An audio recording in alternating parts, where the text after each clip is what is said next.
नमस्कार, स्वागत है आपका भारत एट 7 राज्यों की खबर में। मैं हूं प्रकाश श्रीवास्तव। तो रोज की तरह आज भी हम लेकर आए हैं देश के राज्यों की बड़ी खबरें। बताएंगे आज आपको कि आज दिन भर देश के अलग अलग राज्यों में बनी कौन सी बड़ी खबरें। लेकिन पहले देखते हैं इस वक्त की हेडलाइंस।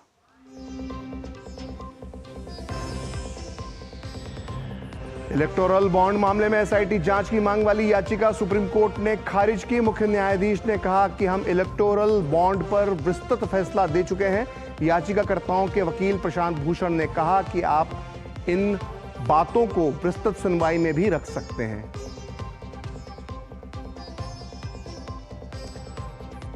नीट मामले में सुप्रीम कोर्ट का आदेश, पेपर की प्रिंटिंग से लेकर परीक्षा केंद्र तक पहुंचाने तक एसओपी तैयार करे उच्च स्तरीय समिति। 30 सितंबर तक दिया गया समय। कहा गड़बड़ी सिर्फ पटना हजारीबाग तक सीमित, पूरी परीक्षा की शुचिता पर नहीं हुआ कोई भी असर।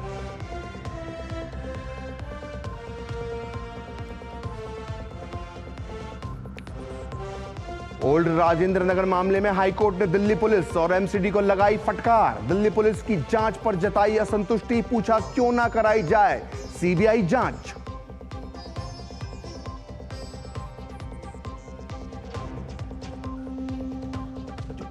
पश्चिम बंगाल राशन वितरण घोटाले में तृणमूल के 2 और नेता अनीसुर रहमान और भाई हफीजुल रहमान गिरफ्तार। अनीसुर रहमान राज्य के पूर्व मंत्री ज्योतिप्रिय मलिक का है बेहद करीबी।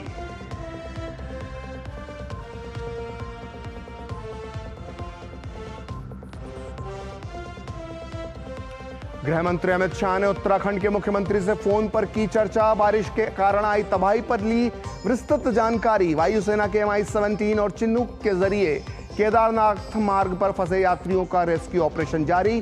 खराब मौसम के कारण रोकी गई केदारनाथ यात्रा।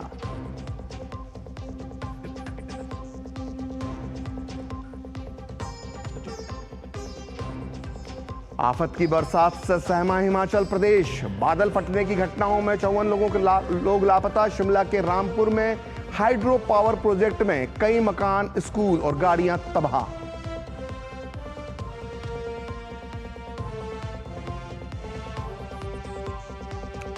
वायनाड में वैली ब्रिज पूरी तरह से चालू होने से रेस्क्यू ऑपरेशन में आई तेजी। उन्नत हल्के हेलीकॉप्टर और तटरक्षक जहाज अभिनव भी तैनात।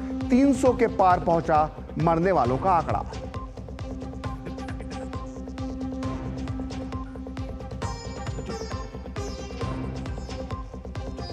और पेरिस ओलंपिक से आई एक शानदार खबर। हॉकी में भारत ने दर्ज की ऐतिहासिक जीत। पूरे 52 साल बाद ओलंपिक में भारतीय टीम ने ऑस्ट्रेलिया की मजबूत टीम को 3-2 से हराया। वहीं अंकिता भगत और धीरज बॉम्बे देवेरा की जोड़ी ने तीरंदाजी के मिश्रित टीम स्पर्धा के सेमीफाइनल में बनाई जगह। 25 मीटर एयर पिस्टल के फाइनल में पहुंचकर मनु भाकर के तीसरे पदक की तरफ बढ़ाए। मनु भाकर ने मजबूती से अपने कदम।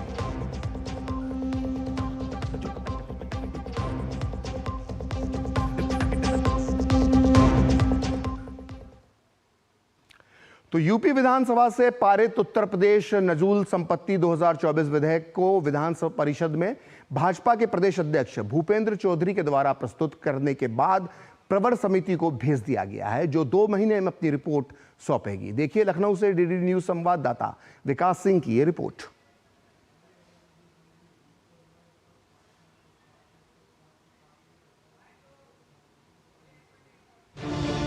उत्तर प्रदेश विधान परिषद में पेश नजूल संपत्ति लोक प्रयोजनार्थ प्रबंध और उपयोग विधेयक 2024 को प्रवर समिति को भेज दिया गया है। बीजेपी के प्रदेश अध्यक्ष और एमएलसी भूपेंद्र चौधरी ने परिषद में विधेयक को प्रवर समिति को भेजने का अनुरोध सभापति से किया। इसके बाद सभापति ने इसे प्रवर समिति के सुपुर्द कर दिया, जो 2 माह में अपनी रिपोर्ट प्रस्तुत करेगी। मैं आपकी अनुज्ञा से प्रस्ताव करता हूं कि उत्तर प्रदेश नजूल संपत्ति लोक प्रयोजनार्थ प्रबंध और उपयोग विधेयक 2024 जैसा उत्तर प्रदेश विधानसभा द्वारा संशोधनों सहित पारित हुआ पर विचार किया जाए। मान्यवर, मैं प्रस्ताव करता हूं कि इस विधेयक को सदन की प्रवर समिति के सुपुर्द कर दिया जाए, जो अपना प्रतिवेदन 2 माह के अंतर प्रस्तुत करे। समिति के सदस्य के नाम बाद में प्रस्तुत कर दिए जाएंगे। ठीक है। प्रश्न यह है कि उत्तर प्रदेश नजूल संपत्ति लोक प्रयोजनार्थ प्रबंध और उपयोग विधेयक 2024 जैसा उत्तर प्रदेश विधानसभा द्वारा संशोधनों सहित पारित हुआ को इस सदन की एक प्रवर समिति के सुपुर्द कर दिया जाए, जो माननीय सदस्य प्रस्ताव के पक्ष में हो कृपया हाँ कहें। जो माननीय सदस्य प्रस्ताव के विरोध में हो कृपया ना कहें। मेरे विचार में हाँ की संख्या अधिक है, अतः प्रस्ताव स्वीकृत हुआ। यह विधेयक प्रवर समिति के सुपुर्द किया जाता है। इस कानून का उद्देश्य नजूल भूमि का इस्तेमाल विकास कार्यों में किया जाना है। बिल अगर कानून बन गया तो किसी भी निजी व्यक्ति या संस्था को नजूल प्रॉपर्टी का पूर्ण स्वामित्व नहीं मिलेगा। नजूल भूमि के पूर्ण स्वामित्व परिवर्तन के संबंध में पहले से कोर्ट या प्राधिकारी के समक्ष लंबित आवेदन अस्वीकृत समझे जाएंगे। जिन नजूल भूमि को फ्री होल्ड कराने के लिए रकम जमा की गई है उसे भारतीय स्टेट बैंक की ब्याज दर पर वापस किया जाएगा। वहीं आगे कोई नजूल भूमि फ्री होल्ड नहीं की जाएगी। वहीं लीज की अवधि वर्ष 2025 से समाप्त होने की तिथि के बाद जितने दिन उस पर पट्टाधारक काबिज रहेगा, डीएम को उसका किराया तय कर वसूलने का अधिकार होगा। वहीं नजूल भूमि पर यदि कोई निर्माण है तो उसके मुआवजे की भी व्यवस्था की गई है। जो नियमित रूप से पट्टे के किराए का भुगतान करता है और पट्टा अनुबंध के नियमों का उल्लंघन नहीं करता है तो अनुबंध का नवीनीकरण कर दिया जाएगा। ऐसे लोगों को 30 साल के लिए पट्टे का नवीनीकरण किया जाएगा। निश्चित रूप से एक पेचीदा मसला है। विधेयक लाया गया था, निश्चित रूप से इम्पोर्टेंट मसला है, लेकिन क्योंकि सदन में ये चीज़ रखी गई थी और विधायकों को भी इस पर उनका भी अपना कुछ मत था, तो प्रवर समिति के पास गई है, पूरा वाकया गया है, वो इस पर विचार मंथन करेंगे और उसके बाद जो कुछ निकल करके आएगा उसके हिसाब से आगे कार्रवाई इस पर की जाएगी। क्या होती है नजूल प्रॉपर्टी? नजूल की जमीन का मतलब उन संपत्तियों या जमीनों से होता है जिनका लंबे समय तक वारिस नहीं मिलता। इस स्थिति में ऐसी जमीन पर राज्य सरकार का स्वतः अधिकार हो जाता है। दरअसल आजादी से पहले अंग्रेजों से बगावत करने वाली रियासतों से लेकर आम लोगों की जमीन पर भी ब्रिटिश हुकूमत कब्जा कर लेती थी। आजादी के बाद ऐसी जमीनों पर जिनके वारिसों ने रिकॉर्ड के साथ दावा किया है कि ये जमीन उनकी है, तो ऐसी स्थिति में सरकार ने उन जमीनों को वापस कर दिया। वहीं जिन जमीनों पर कोई दावा नहीं आया वो नजूल की जमीन बन गई, जिसका स्वामित्व राज्य सरकार के पास रहा। नजूल संपत्ति विधेयक पर विपक्ष की नाराजगी के साथ साथ कुछ अपनों ने भी नाराजगी दिखाई। सिद्धार्थनाथ सिंह और हर्षवर्धन वाजपेयी ने विधानसभा में इस विधेयक के विरोध में बोला। इसके बावजूद भी ये विधानसभा से पास हुआ, लेकिन विधान परिषद में भाजपा प्रदेश अध्यक्ष भूपेंद्र चौधरी ने यह प्रस्ताव रखा कि इस विधेयक को प्रवर समिति को दे दिया जाए। अब यह विधेयक लटक गया है। एक बार फिर से 2 माह बाद जब प्रवर समिति से रिपोर्ट आएगी और यह विधेयक फिर से पास कराना होगा, तब जाकर नजूल संपत्ति विधेयक पारित होगा। कैमरामैन विशाल के साथ विकास सिंह, डीडी न्यूज, लखनऊ।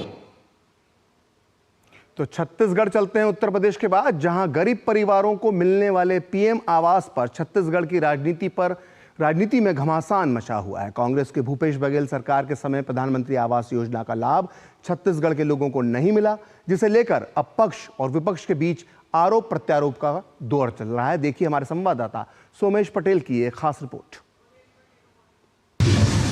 क्या पूर्व की कांग्रेस सरकार ने छत्तीसगढ़ में प्रधानमंत्री आवास योजना के तहत घर नहीं बनने दिया? कांग्रेस के शासन में छत्तीसगढ़ के 18 लाख लोग प्रधानमंत्री आवास योजना से वंचित रहे। केंद्र सरकार ने पैसा भेजा, लेकिन भूपेश बघेल सरकार ने राज्य का हिस्सा जारी नहीं किया। क्या प्रधानमंत्री आवास योजना से छत्तीसगढ़ के गरीबों को दूर रखा कांग्रेस की बघेल सरकार ने? छत्तीसगढ़ में पीएम आवास पर सियासत थमने का नाम नहीं ले रही है। केंद्रीय ग्रामीण विकास मंत्री शिवराज सिंह चौहान ने कहा कि छत्तीसगढ़ में भूपेश बघेल के नेतृत्व वाली पिछली कांग्रेस सरकार ने प्रधानमंत्री आवास योजना के तहत एक भी घर नहीं बनने दिया, जो गरीबों के लिए बनाया जाना था। केंद्र ने पैसा भेजा, लेकिन उन्होंने प्रधानमंत्री ग्रामीण आवास योजना के लिए राज्य का हिस्सा जारी नहीं किया। प्रधानमंत्री आवास योजना के गरीबों के जो मकान बनने थे, एक मकान नहीं बनने दिया। स्टेट शेयर जो चाहिए प्रधानमंत्री ग्रामीण आवास योजना के लिए, राज्य का पैसा ही नहीं दिया।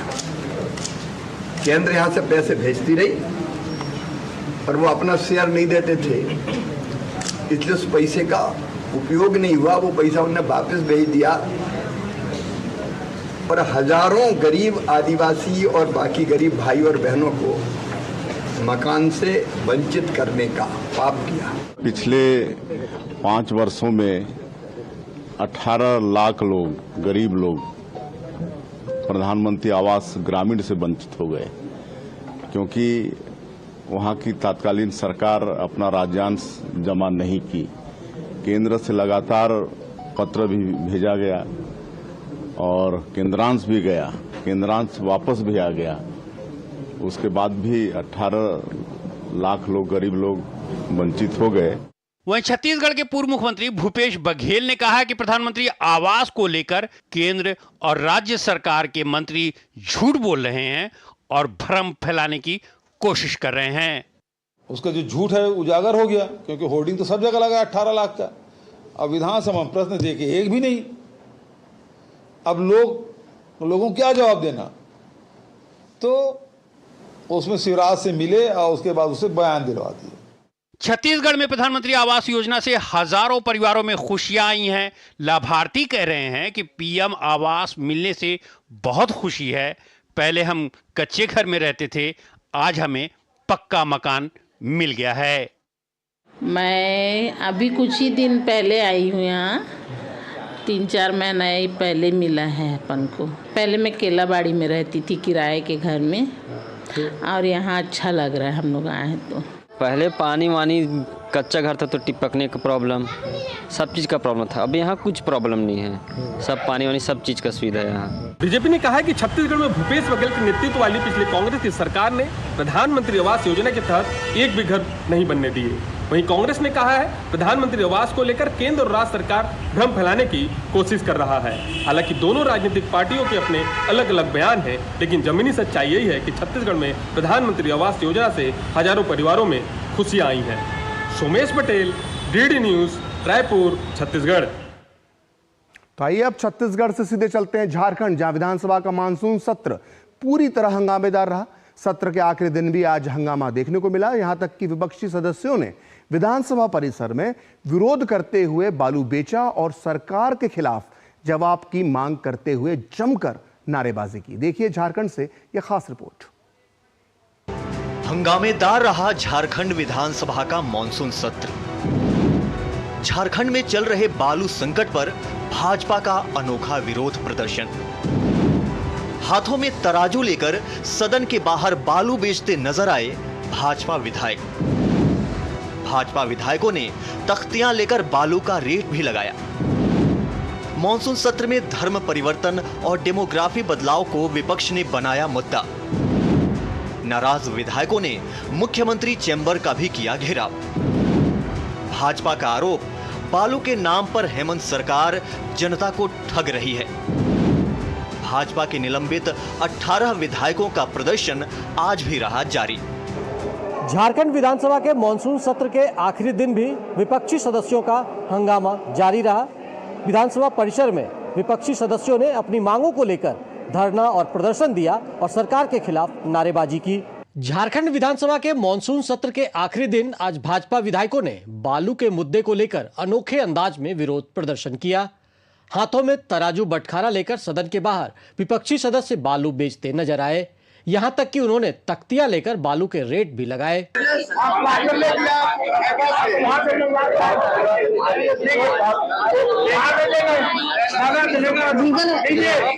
भैया 100 रुपए किलो बालू है, 2.5 किलो बालू 100 रुपए किलो बालू। भाजपा सदस्यों का आरोप है कि बालू के नाम पर हेमंत सरकार जनता को ठगने का काम कर रही है। अब ये साफ है कि ये सरकार सिर्फ और सिर्फ झारखंड की जनता को जैसे रोजगार के लिए ठगा, जैसे नौकरी के लिए ठगा, जैसे बेरोजगारी भत्ता के लिए ठगा, वैसे बालू के लिए भी ठगेगी। अब नोएडा से एक ट्रैक्टर मांग के लाए हैं और 10,000 रुपए लिया है, तो थाना वाला तो महंगा बेच में न करेंगे। बालू 100 रुपए किलो, 100 रुपए। उधर भाजपा के निलंबित सभी 18 विधायकों का प्रदर्शन आज भी जारी रहा। विधायकों ने सरकार से चुनावी वायदे समेत विभिन्न मुद्दों पर जवाब की मांग की। स्पीकर के फैसले से नाराज विधायक यहीं शांत नहीं हुए, बल्कि मुख्यमंत्री के चैम्बर को भी इन्होंने घेर लिया। सभी अनुबंध कर्मी पर आउटसोर्सिंग घोटाले पर, पीजीटी घोटाले पर, लैब टेक्नीशियन घोटाले पर। प्रतिपक्ष के नेता अमर कुमार बावरी और भाजपा के अन्य विधायकों ने सरकार पर वादा खिलाफी और जनता को गुमराह करने का आरोप लगाया। हमारे 18 निलंबित विधायक मुख्यमंत्री जी के चैम्बर के बाहर धरना दे रहे हैं, उनसे जवाब मांग रहे हैं कि आपके झूठे वायदे का क्या हुआ। हमारे विधायक उनसे लगातार उनके झूठे वायदों को याद करा करके उनसे ये कह रहे हैं कि आप एक झूठे सरकार चलाए हैं, 5 साल लोगों को आपने ठगा है। जलसहिया का वादा पूरा कर दीजिए, हमारी रसोईया का वादा पूरा कर दीजिए। गरीबों को जो आपने 72,000 प्रत्येक परिवार को दिया था, 5 साल में 3,60,000 होता है। आपने 1,000 का बैनर पोस्टर लगाया है, वो 3,59,000 रुपया कहाँ हुआ, गरीबों का गया हुआ। जो आपने वादा किया है उस वादा को पूरा कर दीजिए। सत्ता पक्ष भी पूरे सत्र के दौरान विपक्ष पर राजनीति करने का आरोप लगाता रहा।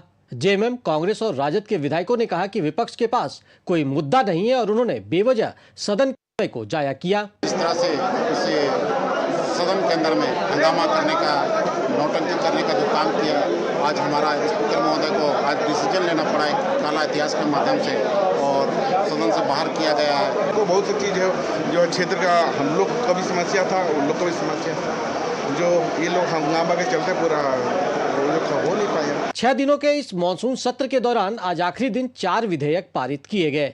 विधेयकों को पारित कराने के तरीके पर विपक्ष ने नाराजगी जाहिर की।